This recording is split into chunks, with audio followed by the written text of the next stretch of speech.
everybody, welcome to Real Life. My name is Malika and I'll be your host for this evening. As you can see, I'm recording from home. We decided to go ahead and pre-record Real Life tonight due to the expected weather conditions in Columbus. But nevertheless, we're really excited that you guys decided to join us this evening. Real Life is a place where students bring students to grow in our understanding of who God is, who God says that we are, and how that impacts our day-to-day life. Tonight, we get to hear a talk from a Cru staff member and also hear from several students in our movement. Then we're going to continue in worship through song throughout the evening. And so we're going to kick off with worship. Feel free to participate in any way that you feel comfortable, and we'll see you guys in a minute.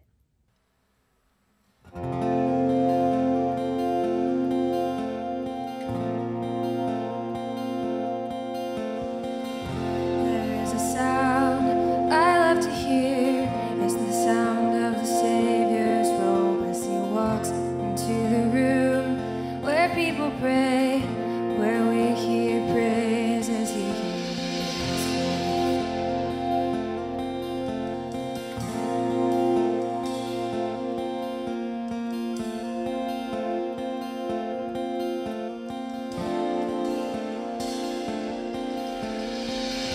There's a sound I love to hear. It's the sound of the Savior's robe as he walks into the room where people pray, where we hear worship, he hears faith.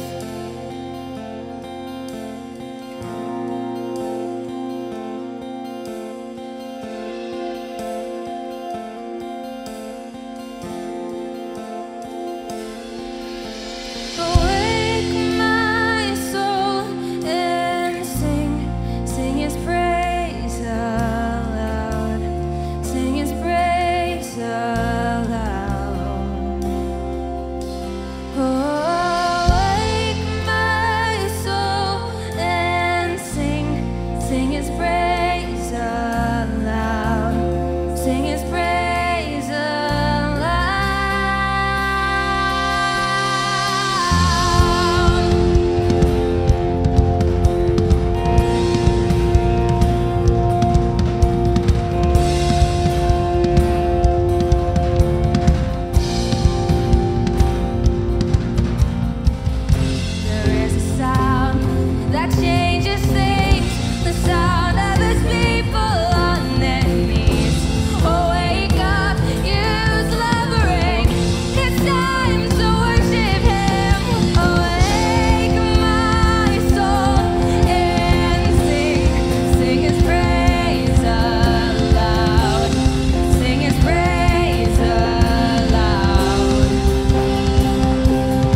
Growing up, my parents were enthusiastic about sharing our house, and it was not uncommon for someone to stay with us if they needed a place to live for a few months to a year.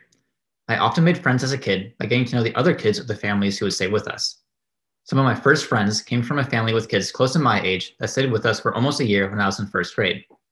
However, my house would soon become a place full of anger and verbal violence rather than a place to make friends. From 5th to 7th grade, I could depend on walking in on screaming and fighting as I arrived home from school. It wasn't until a conversation with a friend when I was around 13 years old that I learned most of my peers' households never had the police involved at home. The desire to avoid these home conflicts led me to join a local church's youth ministry. I spent a lot of time with this church and decided to be baptized just before entering high school. I was very enthusiastic about living out my faith and started a high school Bible study at my house. I received special attention from church leaders and was treated as a golden student by the high school ministry. I immediately started experiencing hostility at church. A family would eventually try to bring me to trial out of efforts to shame me, causing me to spend months in and out of legal meetings. At the same time, my father started to feel ill and was admitted to a hospital overnight after an application. The hospital decided to keep my father for the next couple of weeks after arriving. During visits, we watched as his condition quickly worsened. For the next several weeks, my mother was spending all of her time at the hospital. Other families had to start delivering food for my sister and I, and many nights I would have to stay at friends' houses to eat and go to school with them. On December 4th, my father was officially diagnosed with cancer, and we were told he had 6 to 9 months to live. Over the next 20 days, however, we watched his body deteriorate and discolor. We celebrated his last birthday on December 23rd and sat by his side as he died on Christmas Eve. Over the next year, I had entered into my first romantic relationship with a girl who had newly joined the Bible study I've been hosting and attended a new church I had just joined that was started by many family friends. This had helped me move on from the loss of my father, and by my senior year of high school, I felt at peace for what seemed like the first time in years. In the early summer before college, my relationship became strained. Eventually, my girlfriend broke up with me 2 weeks before I moved down to Columbus to attend Ohio State. She was 1 year older than I was and a youth leader for our church's high school ministry, and informed me that she was getting together with one of the other high school ministry leaders. This other leader was the first of our house guests I had become friends with back when I was in first grade. This old friend would text me to tell me how he believed God had instructed him to pursue this new relationship with my now ex-girlfriend, and that he had no regrets or intentions to change anything or apologize for any hurt it causes me. These events sent me into a continuously evolving anger for months. My sister and I had each told me that I should ignore the situation and that they did not want to hear me talk about it. My best friend at the time was away for basic training with the Air National Guard and was unreachable. I felt entirely alone.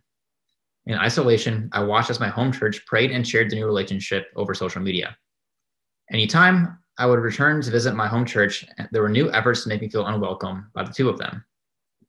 I would continually grow to resent the Christian church and the culture I associated with it.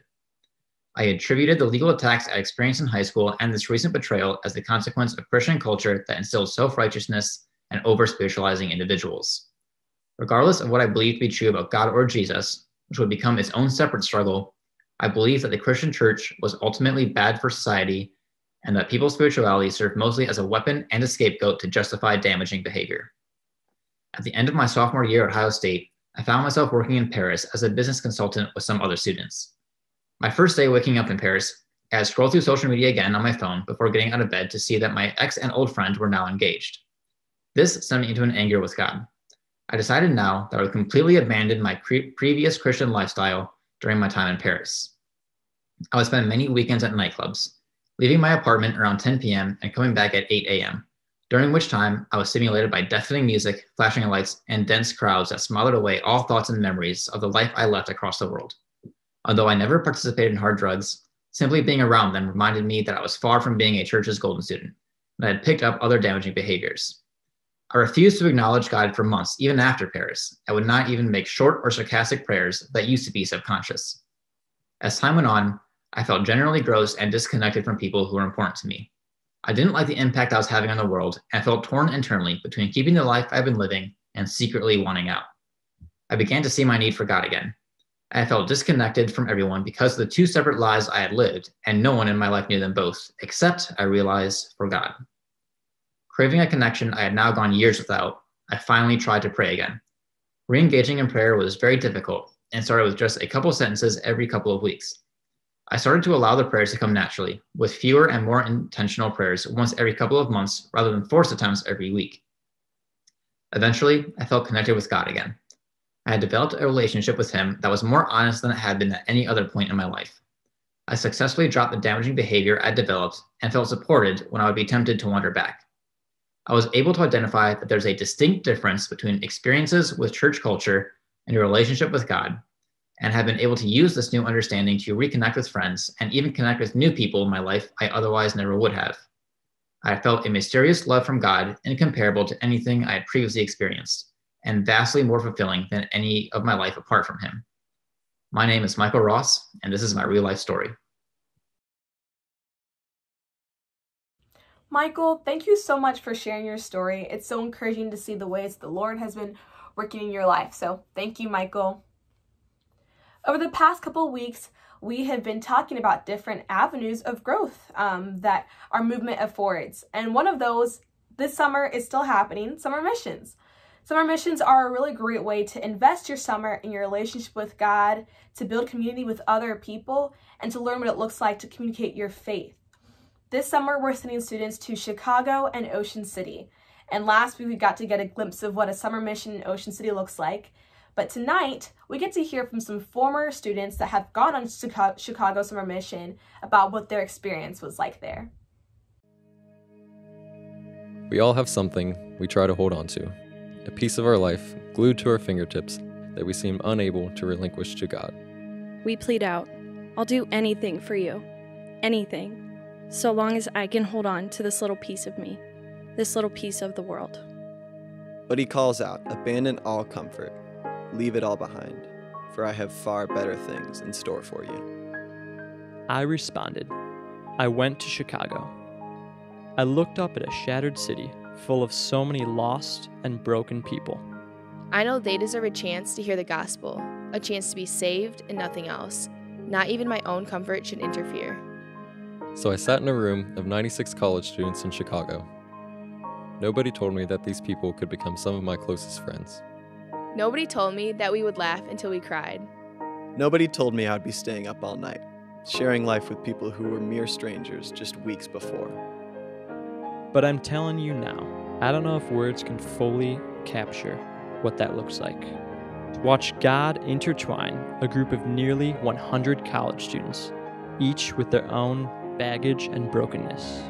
A community of believers falling on their knees in awe, watching God move and being authentically loved by Him and one another. Before Chicago, I was in the same situation that Peter was in. I'm on the boat. He's right in front of me, standing on the water, asking me to come to him. But my flesh and this world are screaming that I will drown. So the question is, for me and for you, will you trust Him? Will you step out of the boat?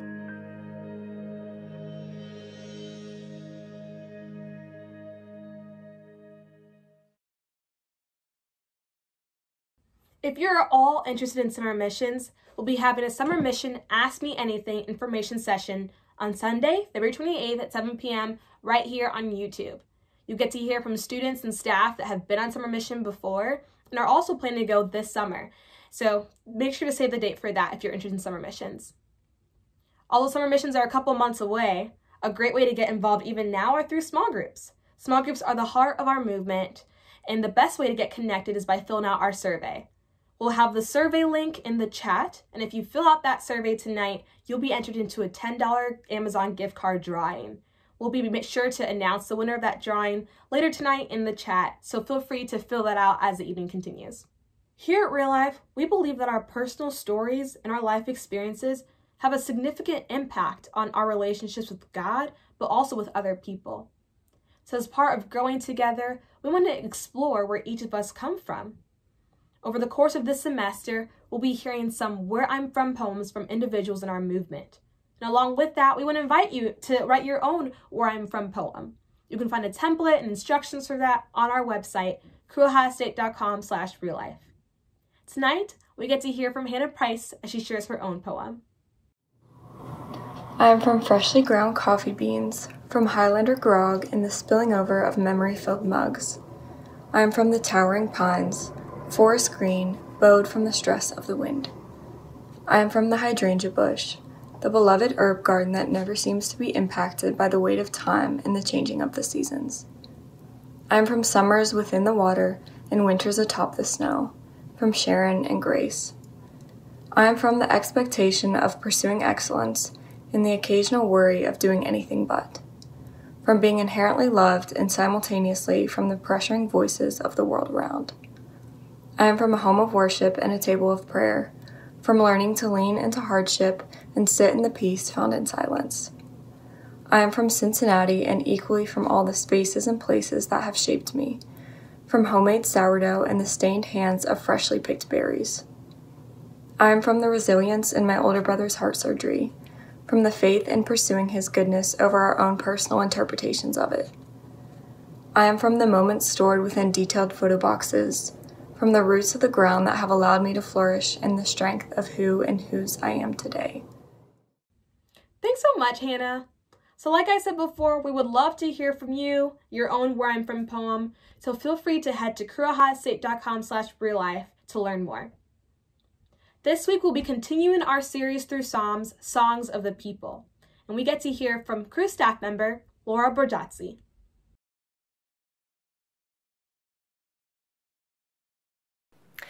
Well, hi and welcome to Real Life on this Thursday evening.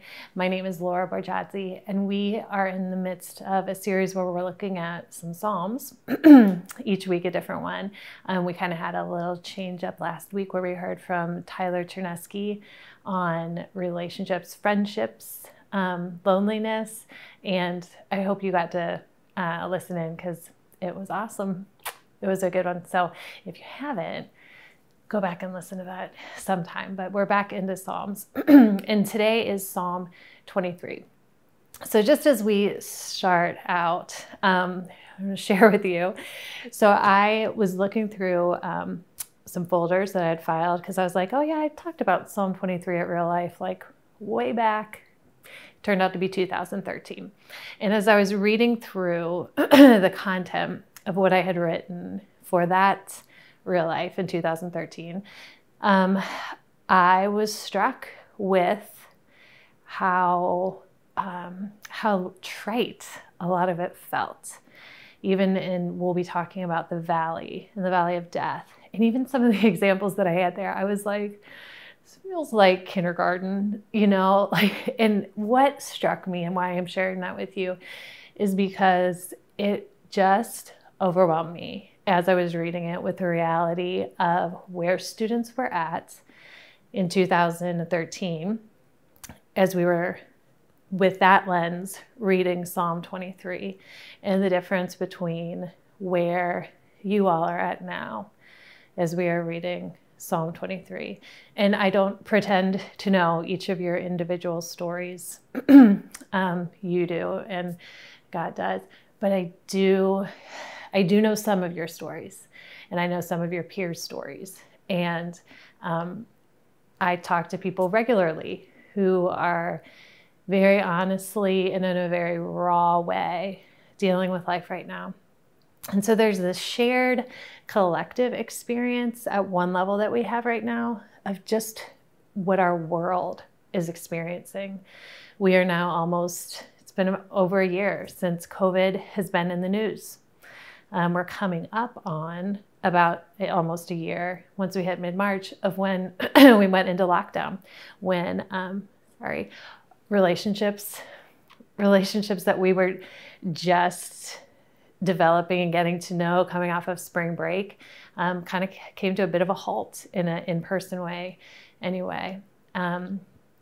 This year, I don't need to go into all the things that have been a part of our nation. We all know those things and what they are. And while there are those collective realities, we each have our individual experience of what those things, how those things have impacted us personally. How has COVID impacted you, your family? How has just the highlightedness, is that a word, of racism in our country? How has that impacted you? How has that impacted those you love? Obviously, there's so many things that have gone on politically this year that have taken a toll, taken a legitimate toll, and it would not be surprising at all if you have personally felt the weight of that. Normally, the way that our bodies respond to that is with different symptoms that often manifest themselves as mental health symptoms. That's probably one of many things that a lot of you are experiencing. Relationships may be strained. School has been impacted by that. For some of you, just the whole online school thing just isn't working for you. There are just so many things that are just really challenging about this time in a way that honestly, Bach and I have been here on staff at Ohio State for 25 years. And I can honestly say I have never spoken to a group of students who are dealing with the gravity and the weightiness of things the way that you are now. And so I acknowledge that and validate whatever emotion that brings up for you. Sadness, anger, frustration, maybe nothing. Maybe you're like numbed out from the whole thing and you're over it with feeling. I don't know where you're at. What is true though, even as I have been startled into awareness of how different your reality is, there is also a sense of this is still though who our God is. Psalm 23 talks about and gives us this image of God as a shepherd. And that's the same. And even though 2013 was only 8 years ago, we're talking tonight about a psalm that was written thousands of years ago. And so David, in his experience as he wrote this psalm, radically different circumstances. His circumstances were nothing like what ours are now, but he had experienced being chased through a wilderness by Saul, who at that point was freaking out, like whizzing spears at him. David was supposed to be the king eventually, and yet at this point he's tucked away at different points, tucked away in desert caves with his men, scrounging for food. So he is not unfamiliar with chaos, with uncertainty, with loss, with severed relationships, with things being tumultuous and falling apart. And so we get to enter into this little bit of Psalm 23. It is poetry. It is David's response to God. It's David bringing who he is, what his experience is, and reminding himself in the form of this prayer of who God is. And it's one that has made it into scriptures. It's one that we then get to borrow and we get to assimilate this language of saying, in the midst of a world that is uncertain, more uncertain than most of us would ever have guessed, we still have a God who is a shepherd, a God who prepares a table for us, a God who chases us with his love and invites us to dwell and rest with him. So this very familiar Psalm 23, familiar even if you didn't grow up in church. I feel like this is a thing, like movies use this one. It's just, even if you have no Bible in your background at all, this is one that you may have heard. It's most likely to get cross-stitched onto something or put on a plaque in a gift shop. So let's read this together, and then we'll pick a few images out from it, kind of explore those and enter into them. So Psalm 23 says this: "The Lord is my shepherd, I shall not want. He makes me lie down in green pastures. He leads me beside still waters. He restores my soul. He leads me in paths of righteousness for his name's sake. Even though I walk through the valley of the shadow of death, I will fear no evil, for you are with me. Your rod and your staff, they comfort me. You prepare a table before me in the presence of my enemies. You anoint my head with oil, my cup overflows. Surely goodness and mercy shall follow me all the days of my life, and I shall dwell in the house of the Lord forever. Let me read that one more time in the Message. And so it's just a different version of a different English translation of the Hebrew that this psalm was written in.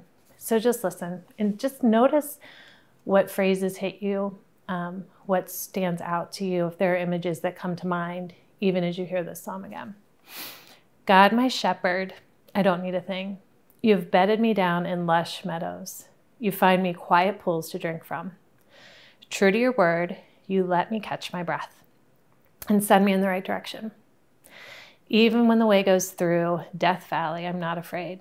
When you walk at my side, your trusty shepherd's crook makes me feel secure. You serve me a 6-course dinner right in front of my enemies. You revive my drooping head. My cup brims with blessing. Your beauty and love chase after me every day of my life. I'm back home in the house of God for the rest of my life.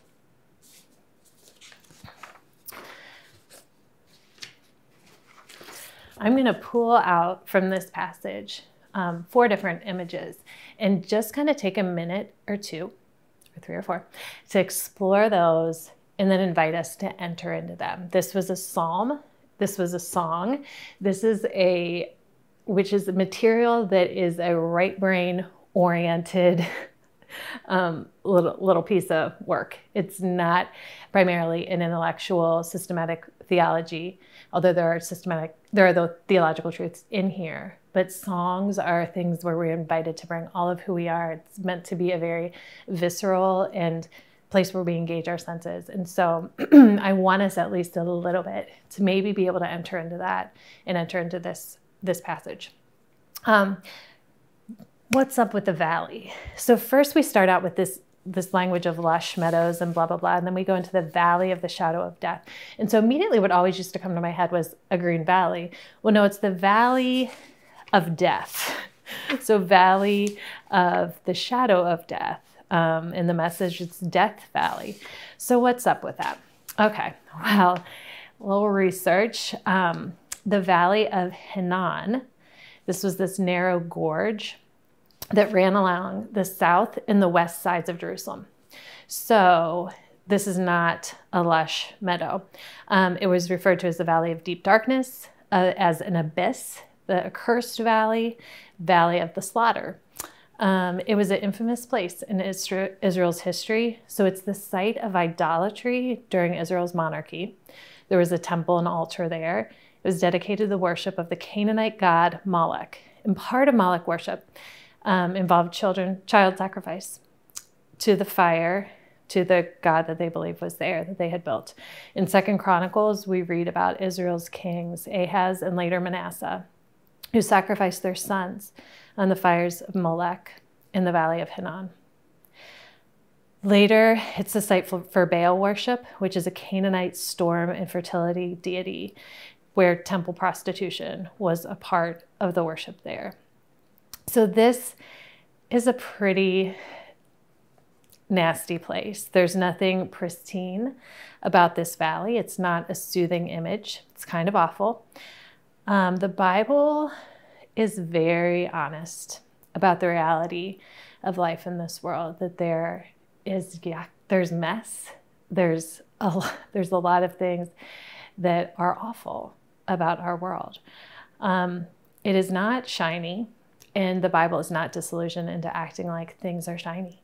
It acknowledges that this life can also include a lot of unwanted treks through the valley of death or darkness, through what was Israel's garbage pit, through this darkness. And later, this dump was used as Jerusalem's garbage dump, where there was just constantly these smoldering fires, where it's referred to there as Gehenna. So that's the valley. And I would invite you now to just sit in this image, this valley, this dark place, and ask the Lord to give you a clear picture of what right now is the reality. What is the valley for you? What is the valley for you? What in your life is the place that you're walking through right now? What are the circumstances that you're trekking through that feel like a garbage pit, that are dark, that are heavy? And just notice that. Notice what that is for you and what image comes to mind as you think of that. What is your valley?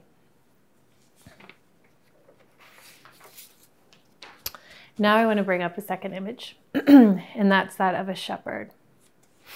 What does David claim as his comfort? He says in verse 4, even though I walk through the valley of the shadow of death, I will fear no evil, for you are with me. What difference does it make to David that God is his shepherd as he walks through the valley? So how does the text answer these questions, these fears that we have in life? What are our fears? Will our needs be met? Will we be left out? Will we miss out? Will things work? Are things just going to be a disaster forever? David says, the Lord is my shepherd, I shall not want. I won't be overlooked. I won't be lacking. He doesn't forget me. Can I experience peace? Externally, internally, where I feel okay, where I'm not parched, where I'm not frantic, where I'm not searching, trying to piece life together. Psalm 23 says, he makes me lie down in green pastures. He leads me beside waters of rest. I'll be all right. Life will not always be chaos. He can create peace in me. When I'm hurt, when I've been wounded, can I ever feel better? Can my heart be patched back together? Can my heart be healed? Will I make it? Will I survive in a world that can really just suck the life out of me? David says, he restores my soul. He heals. He's making all things new. Am I going to be able to navigate my way through life with the daily choices, big and small? Am I going to feel lost, confused, alone, isolated? Will I be purposelessly roaming? David says, he leads me in the right paths. He sees, he knows, he won't abandon me. He will give me direction. As I stand in the presence of my enemies with these very real fears in life, what difference does it make that God is with me? What does he do? David gives us this image.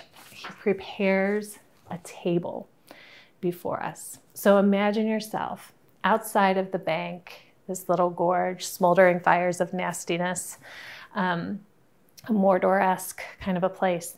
And you're up at the top of the hill where there is grass and maybe even a few trees.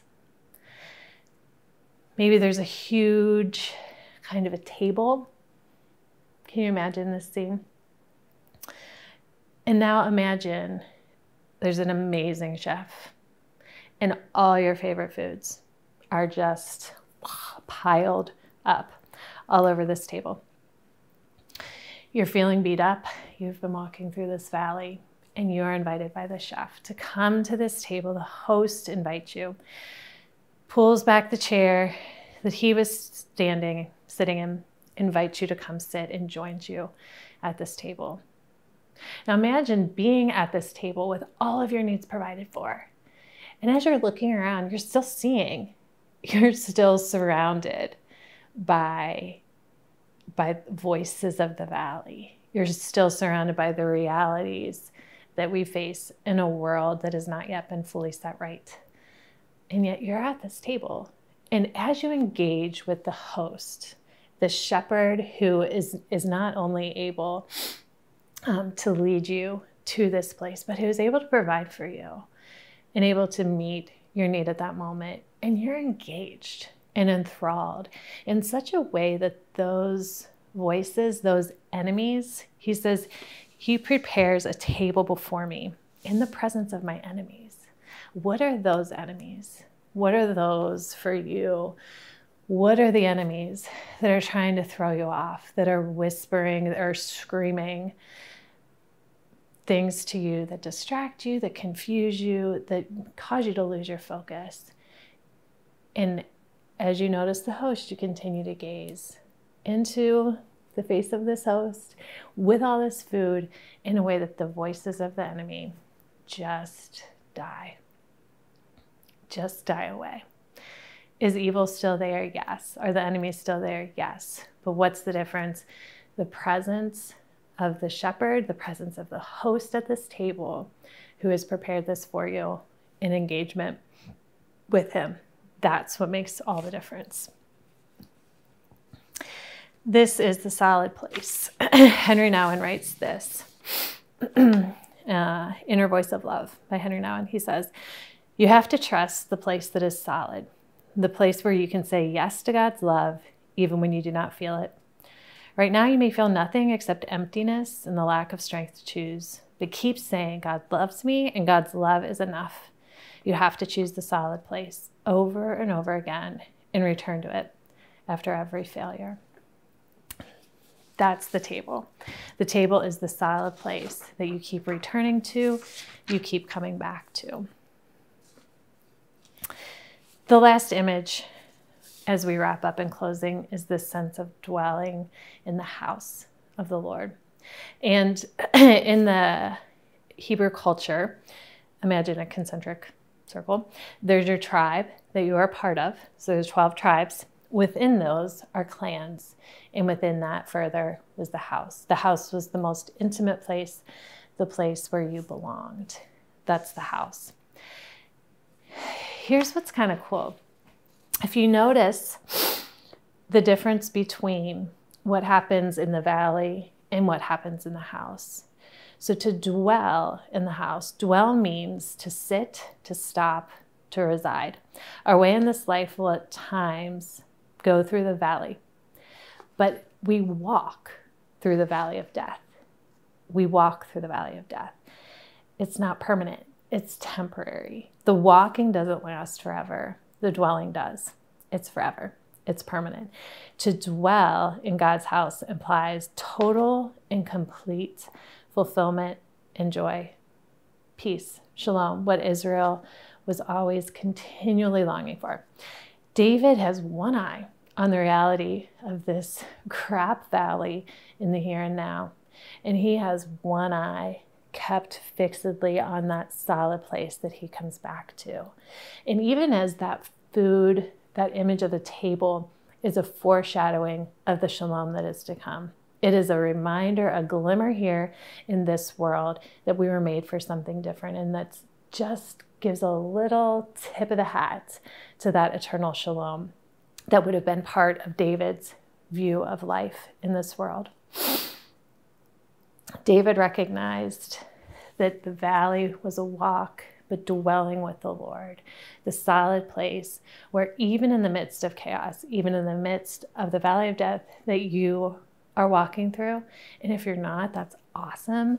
Be a good friend to people around you who are walking through it if you want. But even in the midst of circumstances, whatever they are, they may be grave, they may be just somewhat hard, whatever. We have the chance to experience peace, not because of our circumstance, but because of who the Good Shepherd is and what he provides. And we go back to that place. We go back to that solid place, the table that has been prepared for us with a host who is a good shepherd that just silences the voices of the enemies around us. Let me read you finally this quote by Henry Nouwen, and then we'll wrap it up. You wonder what to do when you feel attacked on all sides by seemingly irresistible forces, waves that cover you and want to sweep you off your feet. What are you to do? Make the conscious choice to move the attention of your anxious heart away from these waves and direct it to the one who walks on them and says, "It's me, don't be afraid." Keep turning your eyes to him and go on trusting that he will bring peace to your heart. I'm going to close just by praying briefly for us. Lord, thank you that you are a shepherd. You are the provider of nourishment and peace in an anxious world. Thank you that that is who you are. I pray that we would be drawn time and time again into that safe place, into that steady place, the place that is solid, where you are and where we can experience shalom in a world where we're surrounded by enemies. Thank you for this evening. We pray this in your name. Amen.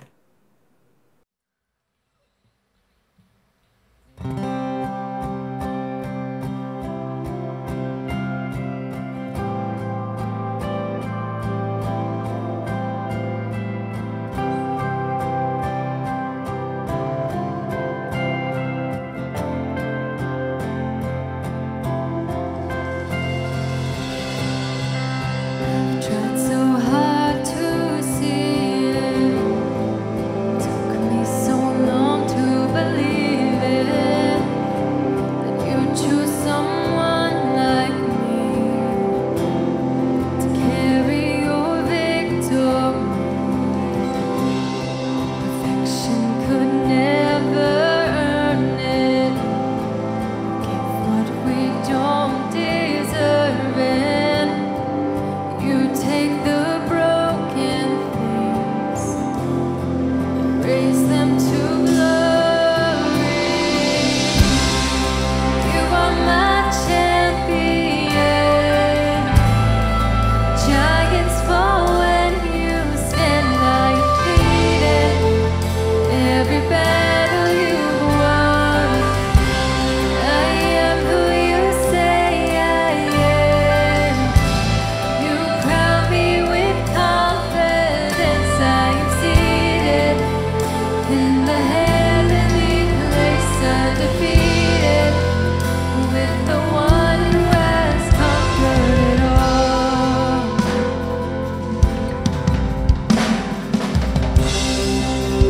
I can finally see it. Teaching me how to receive it. So let all the striving cease. This is my victory. You are my champion. Giants fall when you stand undefeated. Every battle you won. I am who you say I am. You crown me with confidence. I am seated in the heavenly place, undefeated, with the one who has conquered it all.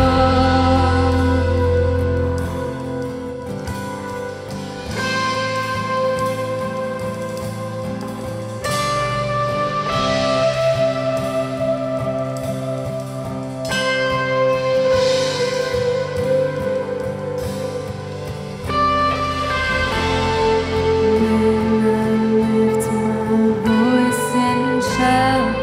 Every wall comes crashing down. I have the authority. Jesus has given me. Open up my mouth.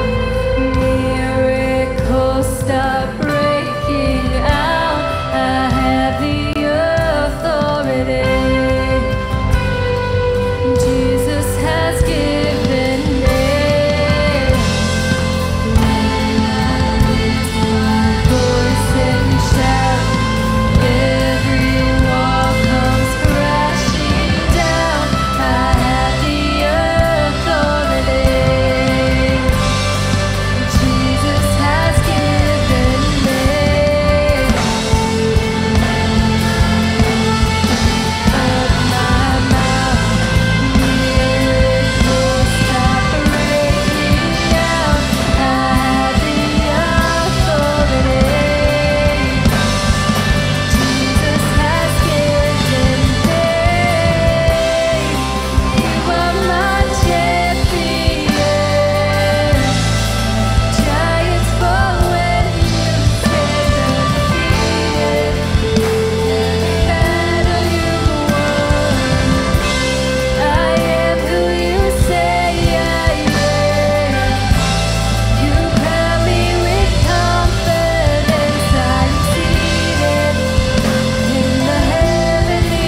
Thank you so much for joining us this evening. Make sure to check the chat for the winner of the Amazon gift card. And freshmen, don't forget, tomorrow night at 7 p.m. is Freshman Overnight. It's not too late to sign up if you'd like to go. We'll see you guys next week, and always remember, you are loved.